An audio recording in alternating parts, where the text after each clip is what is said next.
This video looks at how you can create poisons that take down enemies in seconds on Master difficulty. Let's get right to it. Damage health poisons are the most viable poison option you can produce at earlier levels. Below alchemy level 25, your best bet to making these is by combining nightshade and whipstock caps. You can find high concentrations of nightshade between Breville and Kavach, with a fairly high concentration being south of the White Rose River, south of Imperial City.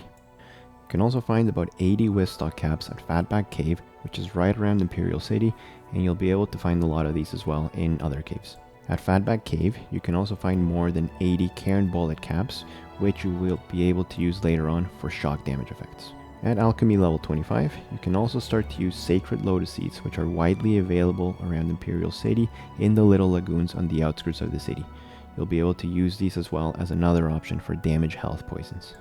If you want to start layering in fire damage as a second effect, an easy way to get there is to find Steel Blue Entoloma caps, flame stalks, and a mix of whatever other ingredients here on the list you can get your hands on. Steel Blue Entoloma caps can be found all around Coral as well as all the way down to the Gold Road. For flame stalks, you're going to need to venture to the Shivering Isles and get yourself over to Dire Warren, where you can easily find 60 plus samples that will regrow over time. At Alchemy level 75, you can easily start to layer in shock damage on top of fire damage and damage health by getting black tar from these green mushroom looking trees in the Shivering Isles. To get all three damage effects, you can mix black tar, Steel Blue Entoloma, Cairn Bullet cap, and then you use Imp or Spittle Sticks as the fourth ingredient.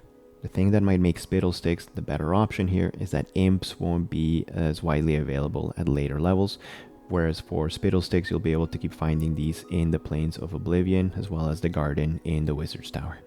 By replacing Cairn Bullet cap with Fly Manicha cap, you will also be able to get the same three effects plus Burden, and you'll be able to find Fly Manicha cap in large quantities all around Imperial City.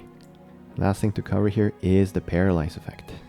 Paralyze poisons will become a lot easier to produce after level 75, as you'll often see Paralysis listed as the third or fourth effect in the ingredients that can create it. Some ingredient possibilities that make it easy to produce these include Milk Thistle Seeds, which can be found around Kavach, close to Shedcombe and Shardrock Farms, Wormhead Caps, which you can find in Dire Warren and around the Shivering Isles, and Hardus, which you can get from the garden in the Wizard's Tower as well as Oblivion Gate, with a lot of them actually being available early on in the Kavach Gate. At later levels, when you have Alchemy level 100 and Expert or Master level Alchemy equipment, these poisons can let you produce about 25 damage per second or more.